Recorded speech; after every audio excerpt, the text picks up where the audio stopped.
guys, and welcome to Knit Grit. My name is Cody Lee, and in today's video we're going to be making a cute little taco amigurumi keychain slash catnip toy. You can kind of turn it into either.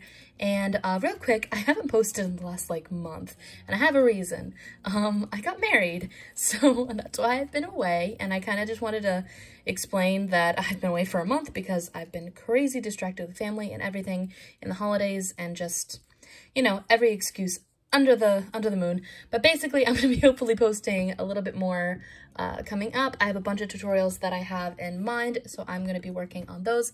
I have a cute little cat amigurumi that I wanted to do for Halloween, but it just kind of never happened. Also how to do cute little anime eyes, embroider, and otherwise. I know I already did a Cricut video on how to do Cricut eyes, but I've done an embroidery method that I've been working on with my Lunas, my baby Lunas specifically, and I want to do a whole tutorial on that, and just a couple of other things as well, some new ideas that are in the works, but that's pretty much it. And let's go ahead and go towards what you will need to get this cute little taco keychain slash catnip toy if you're making a catnip toy.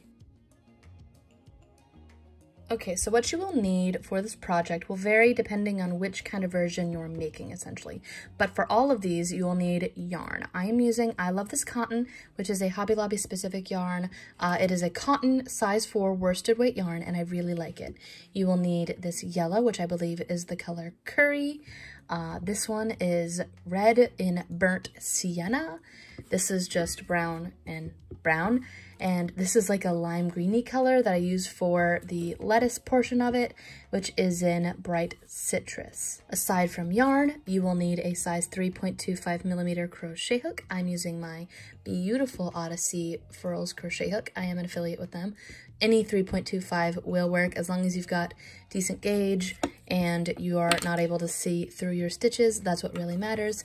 Usually for amigurumi, you would need stuffing, but I actually don't call for that in this amigurumi pattern. I am, however, going to be using some eyes. I used a couple different versions of eyes depending on what I'm doing. This one is a taco keychain that it has a little smiley face. I am using these cute little embellishment dots that I bought. I'll have it linked down below with my Amazon affiliate links. It won't charge you any extra, but it is what I was purchasing. It has these, and it has no backs on them, which I just used a hot glue gun on. I really liked it, and honestly, that's my recommendation for eyes on this thing, because while I did use safety eyes on one of these, this won't close. Ooh, okay, I guess he's going over there right now. Hopefully I won't forget that later.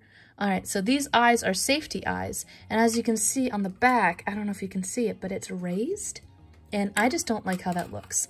So if you're needing to use safety eyes, if you need it for the safety portion of it, then I probably would just omit the eyes altogether, or go with these flat ones and just hot glue them on. They will pop off if you needed them for safety reasons, but honestly, if you really like these eyes, which I'll have a link for that down below. If you're in love with this kawaii look for the eyes, you could probably snap off the backs with like a wrench, or somebody with strong hands can probably break that off for you. You or otherwise, you know, I always have my husband do it.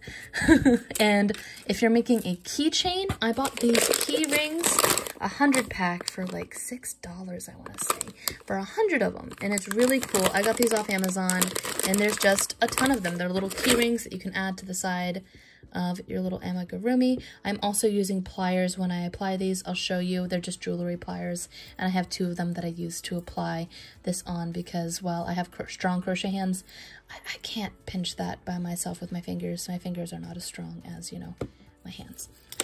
Or if you're making a cutesy little catnip toy, I would not add eyes or any kind of embroidery. Your cat's gonna wreck this, let's be real. Like any cat toy, my cats wreck cat toys. But you can buy some catnip. I bought this at Dollar Tree, so it was only $1, and they have the exact same stuff over at my local grocery store for literally 3 or 4 times the cost. It's ridiculous. So I just go to the Dollar Tree and I stuffed it in here, and I'll show you where I add that in before we get to that point on this cute little taco. All right, I'm gonna post up the pattern and we can go ahead and get started. Oh, and as always, you will need a darning needle just for sewing in your odds and ends. Let's get started.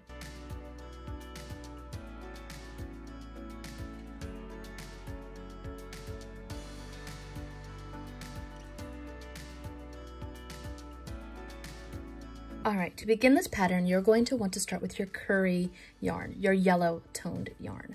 We're going to create a magic ring. And starting with, to make a magic ring, I do mine a little bit differently than what other people do. I start with a slip knot, add that onto my crochet hook. And if you're more comfortable with doing a magic ring, go ahead and just get your magic ring done. But I am terrible at making those like normal. So I wrap under and do a chain, and then wrap under and do another chain. I've created 2 chains right here, and then I skip the second chain and go back into the first. And here is my first row. I'm going to put 6 single crochet inside of this. So 1, 2, 3, 4, 5, and 6. You'll notice that I'm also wrapping under versus wrapping over. I have a video on why I do that. It is linked down below, but in the meantime, basically it just looks bubblier is why I do that. You don't have to do it that way if that's not what you're comfortable with, but I find that the stitches are bubblier and also it gives a bit more coverage when you're doing typical amigurumi. What I'm going to do from here is I'm actually going to take my hook and go into the first. I work through front loop only for most of my amigurumi unless I specify otherwise, and I will specify otherwise on some parts of this. But for right now, I'm working through the front loop only. I'm going to take my tail and work with that in the front just for this second round, and I'm going to put 2 stitches inside every single one of these 6 stitches from the first round, keeping my tail kind of in the center. That makes it so that I can kind of pull it in like so, and it makes it a bit nicer looking in my opinion. We're going to put 2 stitches in every single stitch. We're increasing every single stitch of row 2 basically. So 2.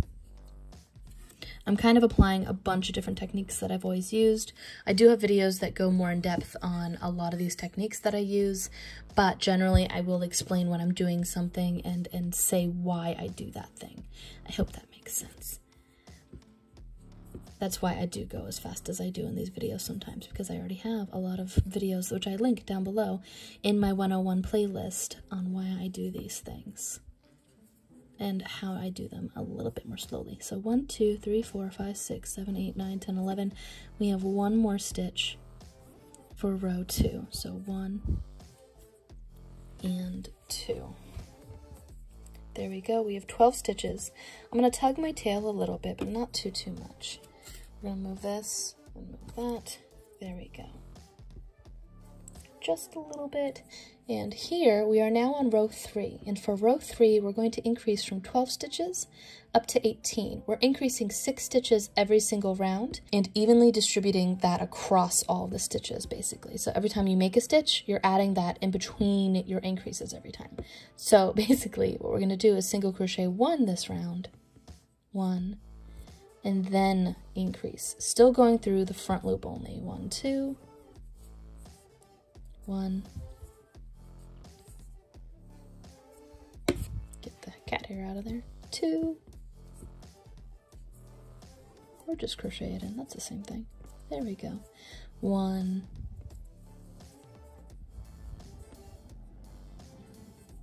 2. 1. We're doing this 6 times. 2. Inside that stitch. It increases when you're putting 2 stitches within a single stitch from the previous round. So 1. We only have 1 more increase after this. 2. And then 1. And 2. Here, I'm now on the 3rd round, and I like to take my tail and I like to pull that forward so that it can be used as a stitch marker for my work. This is the start of my row. I'm going to double check that I have 18 stitches. So 1, 2, 3, 4, 5, 6, 7, 8, 9, 10, 11, 12, 13, 14, 15, 16, 17, 18 stitches. We are now on round 4. I do something called staggering my increases versus stacking my increases. And what that means is typically between your increases, you have more and more numbers between each of them. And for this row, if you were to keep maintaining what you were doing, I single crocheted 1 and increase. The next round, you figure you would single crochet 2 and increase. But instead, I don't want my increases to stack up on top of each other. So instead, I'm going to single crochet 1, increase, which offsets it over here, and then single crochet 1.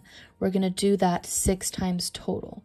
You're essentially still creating the same number of increases, and there will still be 2 single crochets between each of your increases, but there is a nice way of not having them all stacked up on top of each other. And why I don't like them stacking on top of each other is it makes it have bigger holes, in my opinion, and it's easier to see in between your stitches if you don't.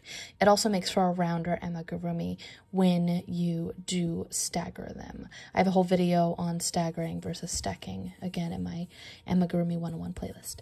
So I'm going to keep doing that all the way around. We're at 18 stitches and we're going up to 24. So 1 increase, oops, 1 increase, 1.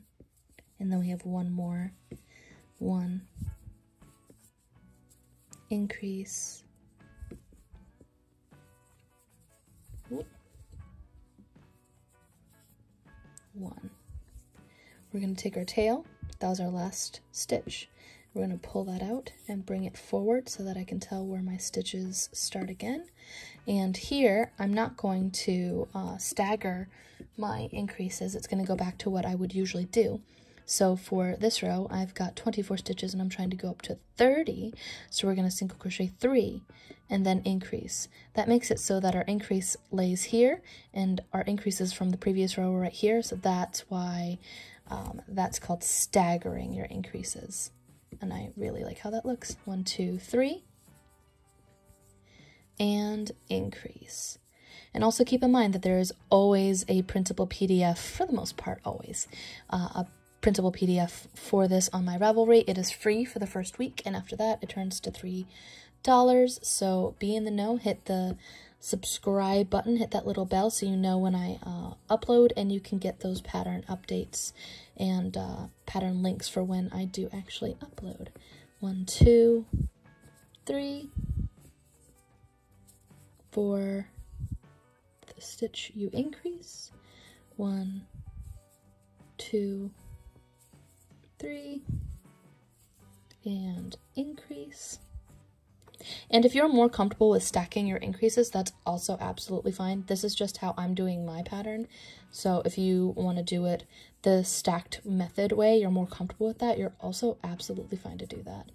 3, and then 4, and 5, and then the last increase is 1, 2, 3,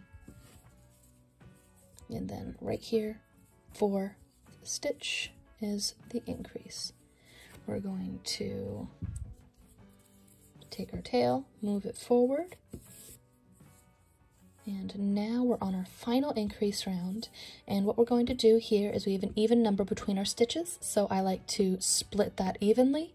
So instead of single crocheting 4 and increase, which is what it would be if you're stacking them, I like to single crochet 1, 2, increase, and then 1, 2. Again, that's 1, 2, increase, 1, 2.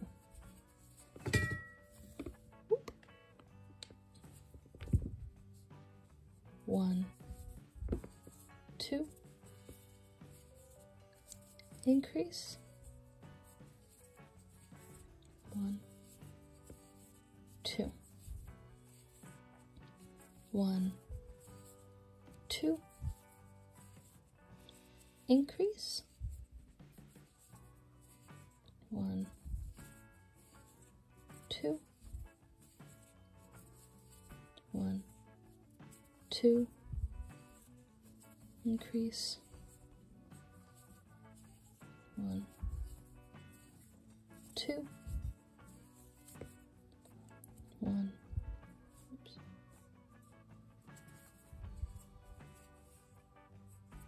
2, increase, and then 1, 2. We're going to take our tail and pull that forward, just like so. Pull that out a little bit more so I have more to work with. So for this, our final row, we are going to maintain those 36 stitches, and we're just going to put a single crochet in each of these stitches around until we get back to the start.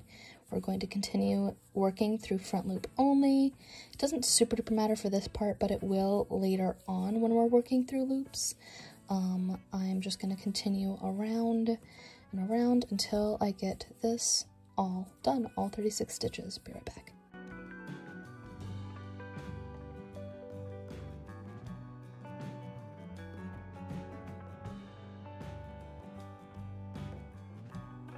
All right, this is my last stitch right here. That is all lined up, and what we're going to do is we're going to actually create a like 8-inch long tail. And what I'm going to do here is I'm going to do something called a seamless fasten off. And the way that I do a seamless fasten off is I'm going to take this tail and just kind of pull it out and let it be. I'm going to take this working yarn and pull it through the stitch like so. We're not slip stitching off, it is literally just laying like that. First things first, so this tail, I worked it through the second round for a reason. It pulls in the first row a little bit, and also I can now chop this off fairly close to the front here and have it not really matter that much. I'm going to get rid of that.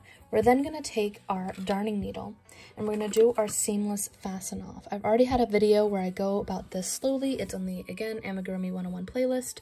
If you are confused on any of these techniques, you can pop over there, and I do go much slower over there. But basically what we're going to do is take our darning needle and skip the stitch right after, right here, the one after this, skip it and go into from the front and to the back, right like that. We're essentially creating a stitch right over that to make it look seamless. Tug that until it's about the same size as the other stitches, and then you're going to take your darning needle and go through the center of your stitch from over there and go into it like so. Pull your tail until it looks like the other stitches. If you need to tug it a little bit more and kind of wiggle it, that makes a seamless edge like so. I'm then going to take this tail, and because I work through the front loop only, I can go through all these little back ridges and hide my tail. I'm just going to put it right through all of it, just all of it. There we go, like so. About 5 of them will do. Pull that through. Try not to tug it too tight. Wiggle, wiggle until it looks the size that you want. I'm happy with that.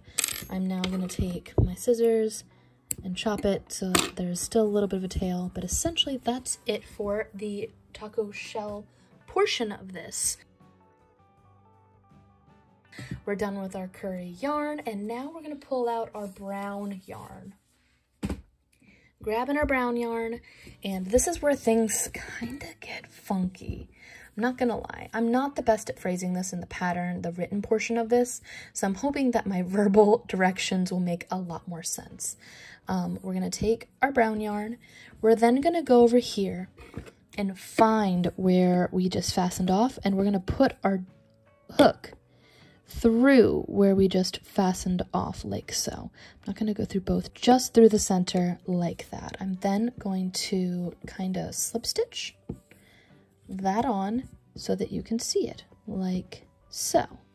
We're then going to kind of fold our taco in half like so, and you'll see that there are stitches on either side here.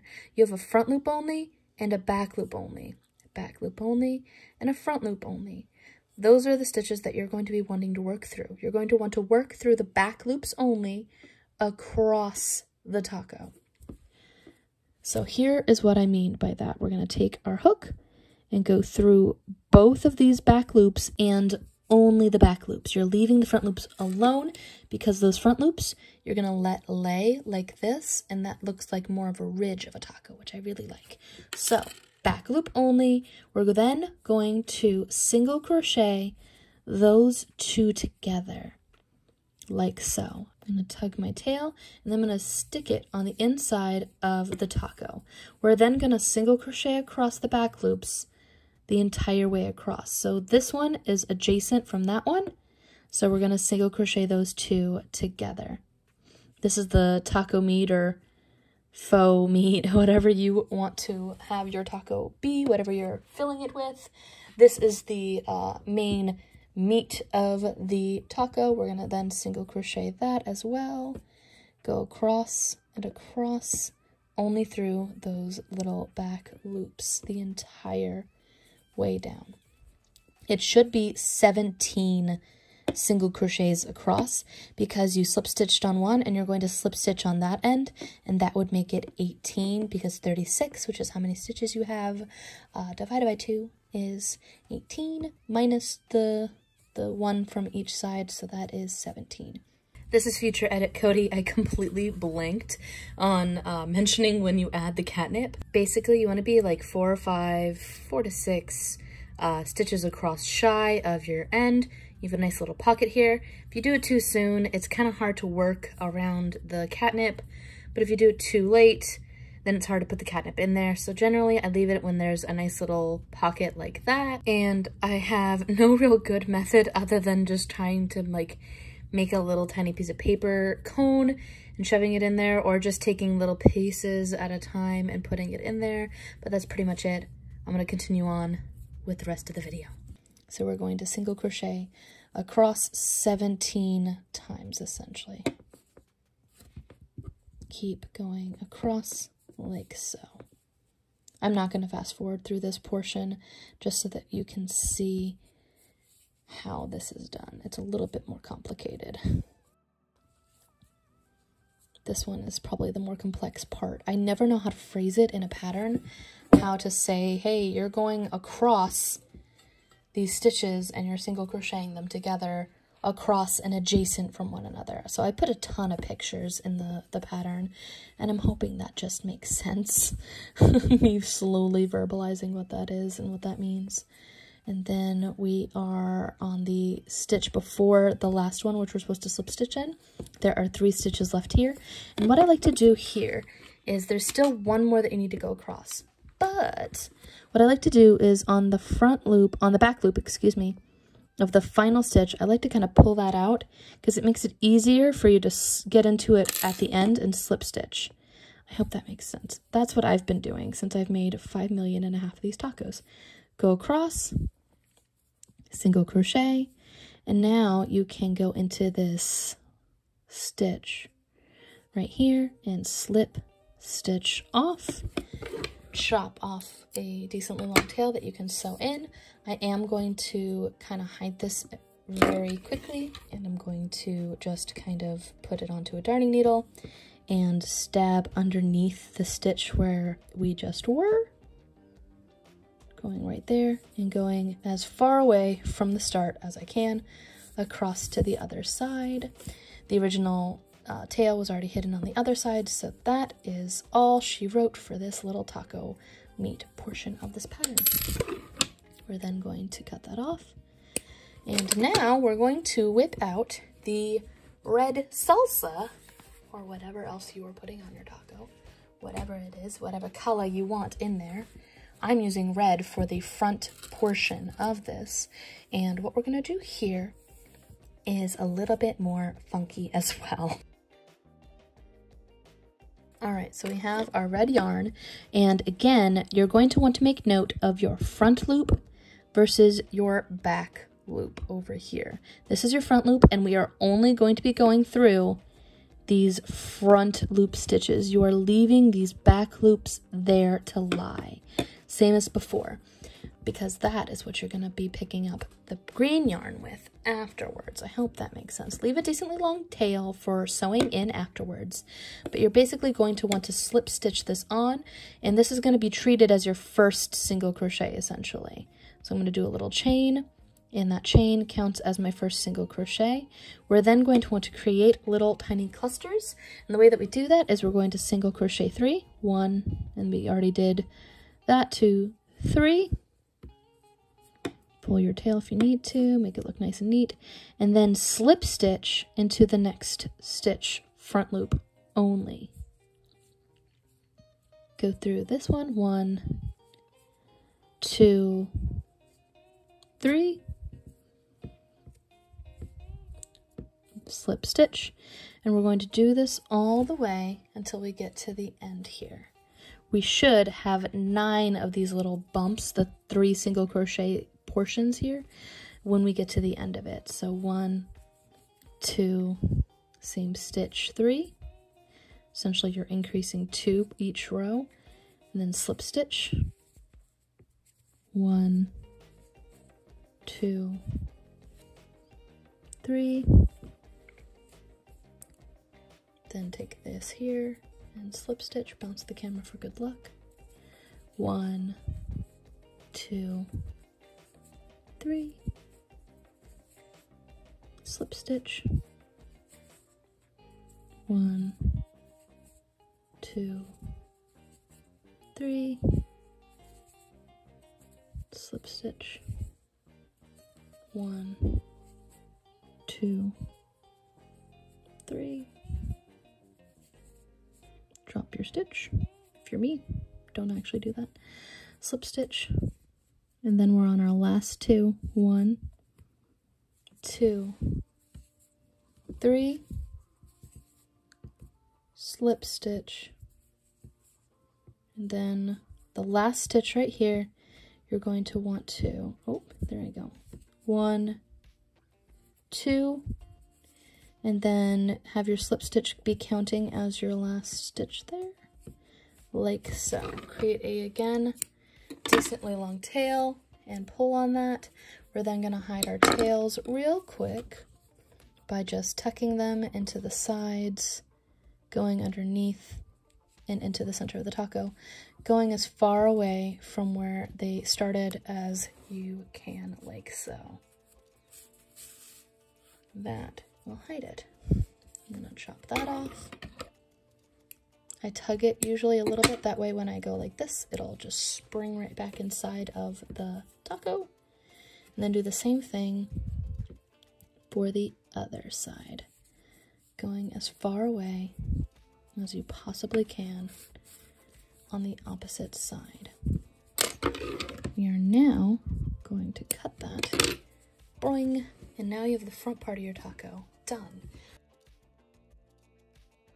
So now we have these back loops which we can add our lettuce onto. We're doing the same exact premise where we do these little 3 single crochet clusters and slip stitching, but we're going to do it in a different order. I want these clusters to kind of pop up beyond it. So I want to center my 3 single crochet clusters so that it is adjacent, it's across from our slip stitch. That way it kind of pops up a little bit more. And the way that I do that is I'm going to create a decently long tail. I'm going to slip stitch onto here, and I'm going to have that be basically treated as my slip stitch over here in the middle. And now we're going to go into the stitch after that, going through the back loop only, try to actually get the entire loop. There we go. And that is where you're going to want to put your 3 single crochet cluster. You only want 8 of these along the back. That way they're centered. So 1, 2, 3, and then slip stitch into the next one. You're going to do this 8 times total. So single crochet 3, 1, 2, 3, slip stitch into the next. I think I split that yarn. I need to fix that, actually. There we go. And slip stitch, much better. Go into the next stitch right there. It's kind of hard to see because it's a darker color. 1, 2, 3. Hopefully the bright citrus is bright enough to highlight it. And then into the next stitch, you slip stitch all the way down. Next stitch 3, 1, 2, 3, slip stitch, 1, 2, 3, slip stitch, 1, 2, 3, slip stitch, 1, 2, 3, slip stitch, and this is the last one, so go into that one, 1, 2, 3, and slip stitch off. Oh, don't split your yarn. Slip stitch off. Don't split yarn. Okay. Create again a nice long tail for sewing in, and we're going to do the exact same thing where we take our darning needle and we're going to stab that into our work as close to where we were over here, and then to stick it as far away as you can. Again, pull that in, take your other tail, and do the exact same thing. So here, I'm happy with it right there, and be happy with it right there. And then you chop them off.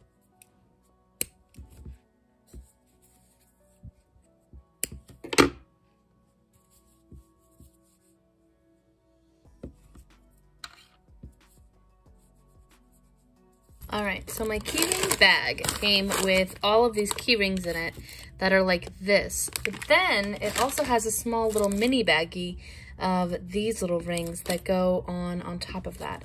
I actually really like it like that because it makes it easier to do the rest of the adding on, basically. So what I do is, you can see that it's kind of a split ring. It's too rough for me to do it with my fingers, but if I use these little tong guys, it works out. But what I wind up doing is I take my ring that's loose, and I'm going to add it through some stitches until it's going around like that. I then add on my key ring like so, and then I'm going to take this one and hold it while I take this one and try to bend them towards each other. I don't remember, actually I think I flipped them. There we go. Until they're touching like so, and I think that looks good. I then take it and have it so that the ends are going towards the inside, and that's how I add a nice little keyring to this. Super easy. If you wanted to, you could very easily also add the keyring on when you're at this point of your amigurumi and put it on through here, and then take like a dab of super glue or something and put it on the other side of that keyring, and that might adhere it better too. But honestly, I think this is just fine, and I think that'll work. If you wanted to keep it so that that portion was on the inside, you could easily add it and then see it on the other side and just really stick it on there. But I think this is just fine, and I love how this turned out. I've literally made so many tacos in the last week, just experimenting with this pattern and the different ways that you can do it. It's really cute with eyes and the smile, and this is actually done in a color called mustard. Also works with other colors. This one's curry. I don't know which one I like more. This one's more like an actual taco color, and I really like that. I was not joking when I said I made all of the tacos in the world. All right, so these are all the key rings that I've made. It's practically raining tacos right now, and I'm super happy about it. I'm probably going to put these up on my Etsy or give them away as gifts this Christmas. I really like how these turned out. I've been kind of theorizing and thinking about a new kind of video that I want to make. I've been crocheting a lot of amigurumi when I'm watching my anime that I watch. I've made an Lulu from Miss Kobayashi.